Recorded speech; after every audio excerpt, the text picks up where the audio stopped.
묻지마 성폭행 사건을 보니 마음이 불안합니다. 2023년 8월 23일 종교인 모임 수행법퇴 평화연구 세미나. 안녕하세요. 오늘은 새벽 기도와 명상을 마친 후 아침 7시에 평화재단에서 하루 일과를 시작했습니다. 목사님, 신부님, 주교님, 교령님, 교무님이 모두 도착하자 다 함께 식사를 하며 민족의 화해와 평화를 위한 종교인 모임을 시작했습니다. 스님은 김명영 목사님에게 감사 기도를 부탁했습니다. 목사님, 오늘도 모임을 시작하기 전에 기도해 주시죠. 하나님 아버지, 감사합니다. 온갖 죄와 허물밖에 없는 우리 죄인들을 아직 살려주시고 건강을 지켜주시고 모든 필요한 것을 공급해 주시는 하나님께 모든 찬사와 영광을 돌립니다. 민족의 화해와 평화를 위한 종교인 모임이 하나님의 심부름꾼이 되어 남과 북이 하나가 되도록 하는 일을 할 수 있게 축복해 주시옵소서. 예수님의 이름으로 감사기도 드립니다. 아멘. 스님도 큰 목소리로 아멘 하고 목사님의 기도에 응답했습니다. 이어서 본격적으로 한반도의 평화 문제에 대해 대화를 나누었습니다. 지난 7월 27일에 정전협정 70주년을 맞이하여 종교인 평화선언을 프레스센터에서 했었는데요. 오늘은 그에 대한 평가와 향후 계획에 대해 의논을 했습니다. 지난 종교인 평화선언에 다 함께 참가를 했습니다. 그 후 반향이 좀 있었는지 각 종단별로 이야기를 나눠봅시다. 주로 언론에서 종교인 평화선언의 내용을 기사화시켜주지 않은 점을 아쉬워하면서 이후 한반도의 평화를 위해 어떤 활동을 해나가면 좋을지 다양한 의견을 이야기해 주었습니다. 2시간 동안 토론을 한 후 마지막으로 스님이 이후 방향에 대해 의견을 말했습니다. 미국이 아시아에서 가장 크게 원하는 것은 한국과 일본이 협력하는 것이었습니다. 그런데 한국의 현 정부가 미국이 원하는 것보다 더 긴밀한 협력 관계를 맺어버렸습니다. 그래서 북, 중으로도 긴밀한 협력 관계로 가게 되었는데 이것이 미국에 유리한지 아니면 북미 관계를 정상화해서 북한을 중국과 러시아에서 어느 정도 분리하는 게 유리한지 미국이 어떻게 판단하느냐에 따라 상황이 달라질 것 같아요. 한반도의 평화. 미국을 어떻게 설득할 것인가. 게다가 최근에 남한이 우크라이나 전쟁에 간접적으로 개입함으로써 러시아의 분노를 사게 되었습니다. 러시아가 취할 수 있는 가장 위협적인 행동은 북한의 핵기술과 미사일 기술 등 군사기술을 넘기는 것입니다. 이렇게 러시아가 북한의 군사기술을 넘기면 북한의 군사기술이 비약적으로 발전하게 됩니다. 그래서 이번에 미국 워싱턴을 방문하게 되면 관계되는 전문가들을 만나서 과연 이 상황을 미국은 어떻게 평가하고 있는지 대화해 보려고 합니다. 미국과 중국의 경쟁 관계가 점점 더 심해지고 있는 상황에서 북중, 러 협력 관계의 강화가 중국에게 결코 불리한 상황이 아닙니다. 중국이 북한에 대한 경제 제재를 공식적으로 해제하지 않고 밀수만 단속하지 않아도 1200km에 달하는 북중 국경을 통해 북한에 대한 경제적 지원을 얼마든지 할 수 있습니다. 결국 중국은 북한에 경제적 지원을 하게 되고 러시아는 북한에 군사적 지원을 하게 된다면 북한의 군사적 위협은 더욱 가중될 것입니다. 그리고 중국이 나진항이나 청진항을 사용하도록 북한이 허락한다면 일본 역시 동해안 방어에 큰 위협이 될 것입니다. 그래서 저는 북미 관계를 정상화함으로써 북한 핵을 동결시켜 북한의 지나친 군사력 확장을 억제하고 북한이 중간지대로 오도록 하는 것이 미국에게도 이익이 되는 동아시아 전략이라고 생각합니다. 이런 제안을 미국이 받아들이지 않는다면 한반도에 긴장이 고조되는 상황을 막기는 어렵다고 봅니다. 그 다음으로 시도해 볼 수 있는 것은 일본을 설득하는 것입니다. 현재 한미일 중에서 북한과의 관계를 푸는 데 가장 유리한 처지에 있는 나라가 일본입니다. 일본이 북한과의 관계를 개선하도록 설득할 수 있으면 이를 계기로 미국과 한국도 북한과의 관계를 개선하는 방향으로 나아가게 할 수 있습니다. 일본은 그동안 북한의 일본인 납치자 문제를 강조하는 바람에 동아시아에서 북한 문제를 푸는데 소외되어 있었습니다. 그러나 지금은 북한과의 관계를 풀기 위해 전면에 등장할 수 있는 유리한 국면에 놓여 있습니다. 그래서 일본을 견인해서 북한과의 관계를 푸는 방법을 생각해 보는 게 필요한 것 같아요. 이렇게 한반도의 긴장을 완화시킬 수 있는 해법을 찾기 위해 많은 노력이 필요하니 종교인 여러분도 함께 해법을 모색해 보면 좋겠습니다. 9월 말에 스님이 미국을 방문하여 구체적인 해법을 모색한 후 다음 모임에서 이후 활동 방향을 논의하기로 하고 모임을 마쳤습니다. 스님은 곧바로 서울 정토회관으로 이동하여 오전 10시부터 주간반 수행법회 생방송을 했습니다. 정토회 회원들이 모두 화상회의 방에 접속하자 스님이 인사말을 했습니다. 기후변화의 영향으로 하와이에서 산불이 발생한 데 이어 캐나다에도 산불이 강력해지고 있습니다. 비정상적으로 건조한 여름을 맞으며 산불 피해로 지구 곳곳이 고통받고 있습니다. 산불은 통상적인 자연현상으로 보기도 하지만 기후학자들을 비롯한 다수의 전문가들은 기후변화로 인해 기온이 높아지고 날씨가 건조해지고 강풍이 잦아진 기상이변을 산불의 원인으로 꼽고 있습니다. 이뿐만 아니라 북극지방부터 열대지방까지 전 지구가 기후변화에 신음하고 있습니다. 적게 먹고 적게 입고 적게 쓰는 삶. 이런 현실에서 정토회 회원들은 지속 가능한 삶을 살기 위해 적게 먹고 적게 입고 적게 쓰는 삶을 지향하며 기후위기를 극복하기 위한 소비 줄이기 운동을 전개하고 있습니다. 소비를 무한정 늘리는 것이 미덕이고 잘 사는 것이 아닙니다. 검소하게 살고 소비를 적게 하고도 마음의 행복과 기쁨을 누릴 수 있는 삶을 살아야 합니다. 부처님의 가르침을 따라 수행하고 정진하는 것만이 소비주의를 극복할 수 있다는 믿음으로 우리는 수행과 전법을 해나가고 있는 것입니다. 그래서 정토회에서는 기후위기를 극복하기 위한 방안으로 내 삶의 자세를 점검해보고 개선해 나가는 환경 실천을 하고 있습니다. 이런 실천들이 우리의 생활을 조금 불편하게 할 수도 있습니다. 하지만 미래 세대를 생각한다면 우리는 조금 더 환경 실천 항목을 늘리고 그 깊이도 더해가는 쪽으로 나아가야 한다고 생각합니다. 저는 지난주 내내 무더위 속에서 풀베기에 전념했습니다. 다음 주부터 한 달간 유럽과 미국에서 수뇌법회를 해야 하는 일정이 있어서 농사일을 마무리해 놓고 가려다 보니 조금 무리하게 일을 하게 됐습니다. 이어서 지난 한 주 동안 스님이 농사일을 한 모습과 대중들이 전국 으뜸절에서 실천 활동을 한 모습을 영상으로 보았습니다. 영상이 끝나고 증문즉설 시간을 가졌습니다. 누구든지 손들기 버튼을 누르고 궁금한 점에 대해 스님에게 질문을 하고 대화를 나눈 후 12시가 다 되어 생방송을 마쳤습니다. 생방송을 마치고 이비인후과 진료를 받기 위해 병원으로 향했습니다. 해외로 출국하기 전에 여름 농사일을 마무리해 놓는다고 지난 열흘 동안 무리를 했더니 목소리가 계속 잠겨 있습니다. 병원에서 약 처방을 받고 다시 평화재단으로 돌아왔습니다. 점심 식사를 한 후 오후 1시부터는 평화재단 연구 세미나에 참석했습니다. 사법체계와 정치개혁을 주제로 이탄희 국회의원을 모시고 대화를 나누었습니다. 이탄희 의원님은 사법부가 정말로 정의를 구현하려면 어떤 점이 개선되어야 하는지, 정치가 국민의 애환을 해결해 주려면 무엇이 바뀌어야 하는지 구체적인 방안을 이야기해 주었습니다. 스님도 이 의원님의 이야기를 경청하고 스님의 생각을 들려주었습니다. 오후 3시부터는 평화재단 기획위원들과 회의를 했습니다. 회의를 마치자마자 다시 정토회관으로 돌아와 저녁 7시 30분부터 저녁반 정토회 회원들을 위해 수행법회 생방송을 했습니다. 오전 법회처럼 스님의 일주일을 영상으로 함께 본 후 대화를 시작했습니다. 사전에 5명이 손들기 버튼을 누르고 스님과 대화를 나누었습니다. 그중 한 명은 최근 신림동 둘레길 성폭행 사건을 보고 마음이 계속 불안하다며 어떻게 마음을 다스려야 할지 질문했습니다. 묻지마 성폭행 사건을 보니 마음이 불안합니다. 최근 신림동 둘레길 성폭행 사건을 보고 마음이 많이 불안해졌습니다. 혼자 인근 산에 다니곤 했는데 이제는 산에도 혼자 못 가는 건 아닌지 답답합니다.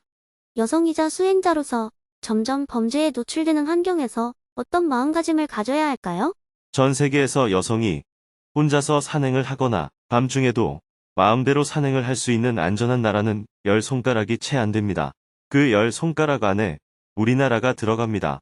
만약에 우리나라 여성이 미국이나 다른 나라에 가서 우리나라에서 살던 생활 습관대로 지내다가는 큰 사고가 납니다.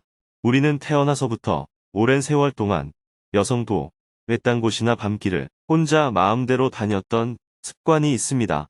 그래서 우리나라 여성들이 인도에 가서도 우리나라에서 살던 습관대로 다니다가 많은 사고가 나기도 합니다.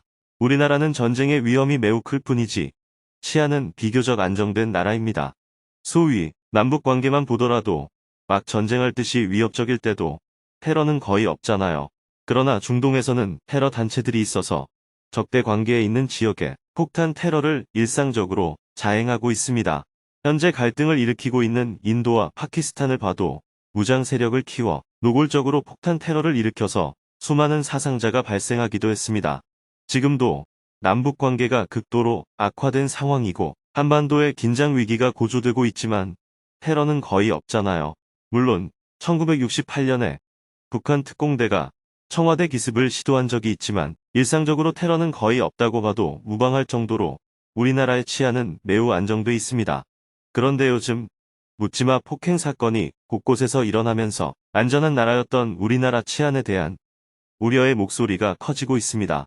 이렇게 치안이 불안한 이유는 바로 중증 정신질환자의 비중이 자꾸 커지고 있기 때문입니다.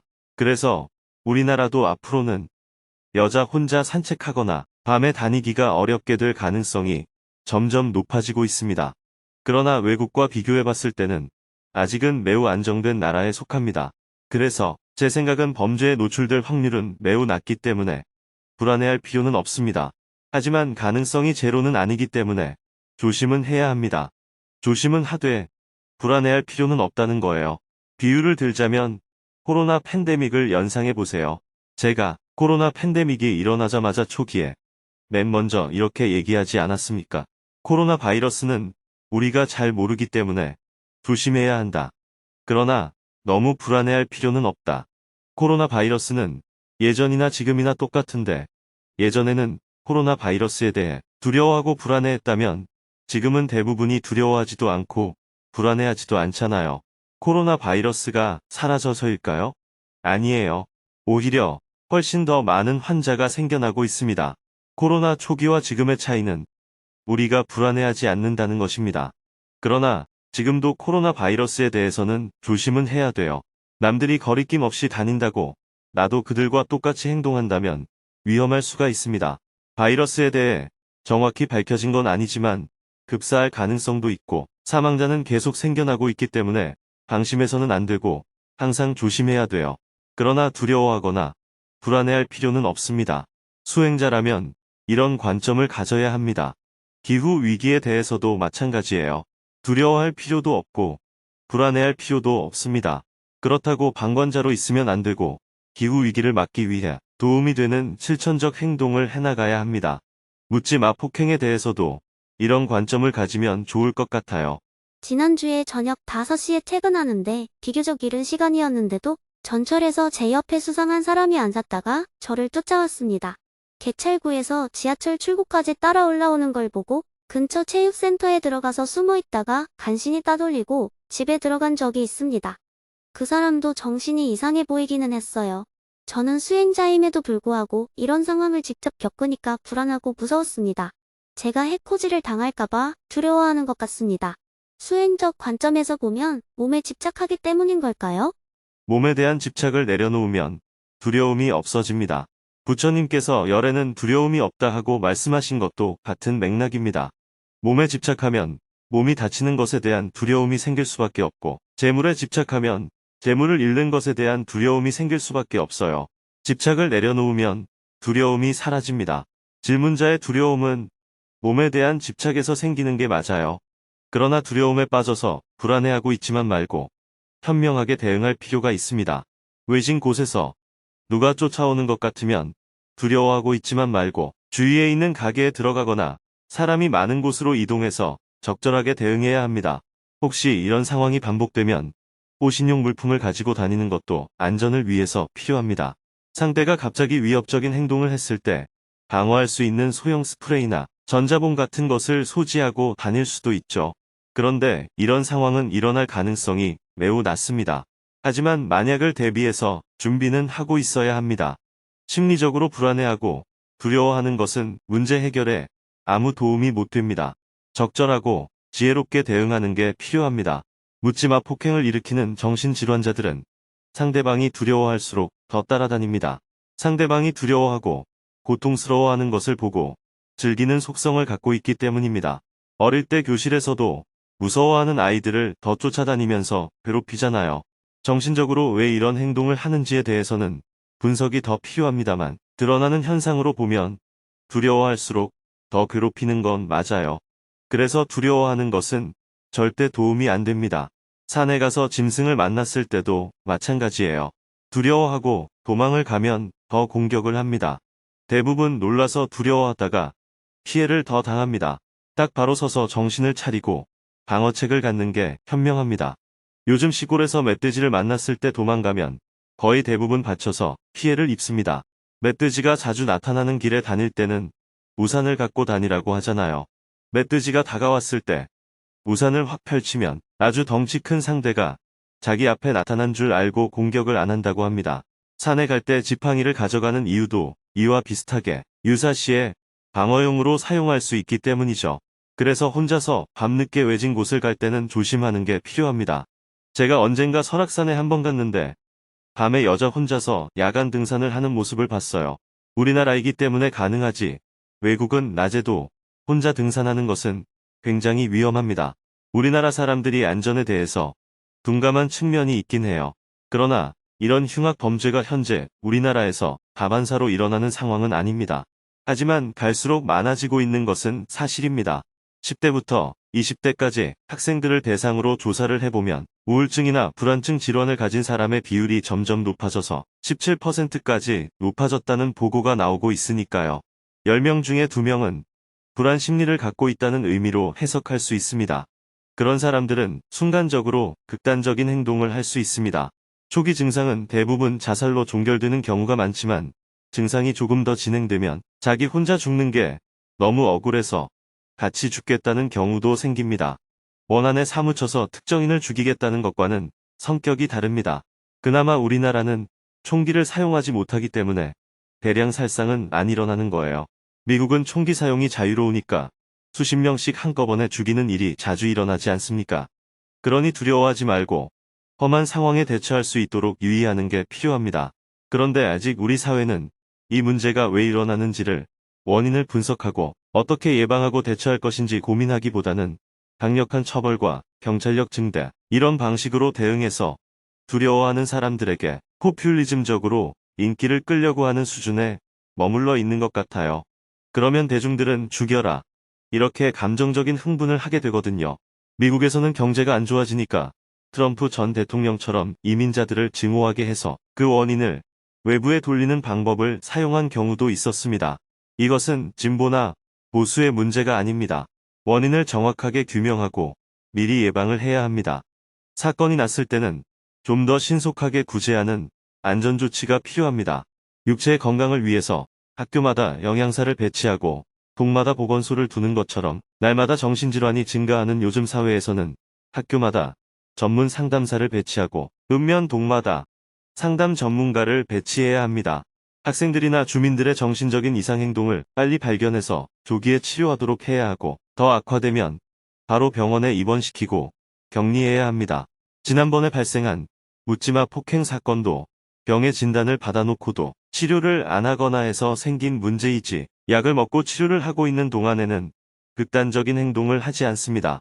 약을 먹다가도 중간에 멈추었을 때 극단적인 행동을 합니다. 이런 일이 자꾸 일어나면 앞으로는 안전조치를 취하는 방향으로 나아가지 않겠나 생각합니다. 사건이 터져도 지금처럼 책임을 전가하는 정쟁이나 갈등만 일삼는다면 예방책은 점점 요원해지기 쉽습니다. 이런 사건을 일으키는 사람들은 대부분 정신질환자인데 이들을 정신질환자라고 생각하지 않고 나쁜 사람이라고 생각하는 것이 문제입니다. 이런 사람들은 모두 치료를 받아야 하고 치료가 안 되면 격리 조치를 해야 됩니다. 범죄가 일어나는 횟수로 말하면 아직 우리나라는 두려워할 만큼은 아닙니다. 굉장히 안전한 나라에 속합니다. 하지만 이런 문제가 갈수록 늘어나는 추세이기 때문에 예전처럼 방심하지 말고 약간은 주의해야 합니다. 그러나 두려워할 필요는 없습니다. 일어날 확률이 10,000분의 1도 안 되는 일을 가지고 벌벌 떤다면 그것은 질문자가 예민한 것입니다. 그러니 수행자는 이러한 추세를 이해하고 주의는 해야 합니다. 옛날에는 혼자 다녔더라도 이제는 혼자 다니는 것을 조심하는 정도로 유의는 하되 두려워하지는 말아야 합니다. 이것이 수행자의 자세입니다. 잘 알았습니다. 고맙습니다.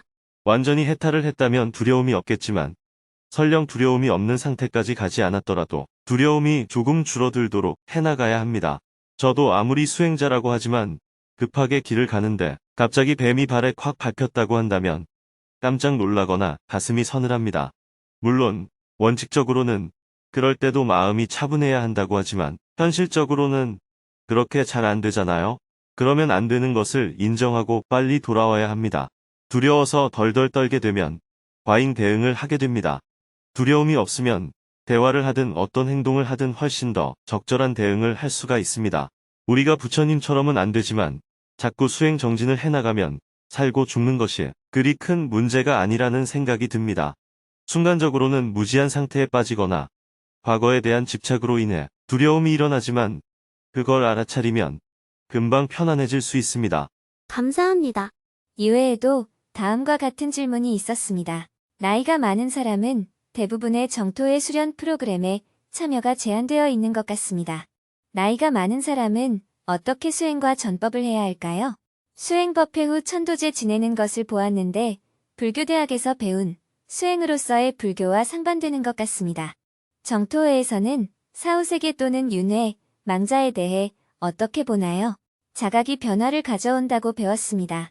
약물 중독자, 중증 정신질환자, 치매나 자폐증을 앓는 사람은 자각할 수 없는데 어떻게 부처님의 가피를 받을 수 있을까요?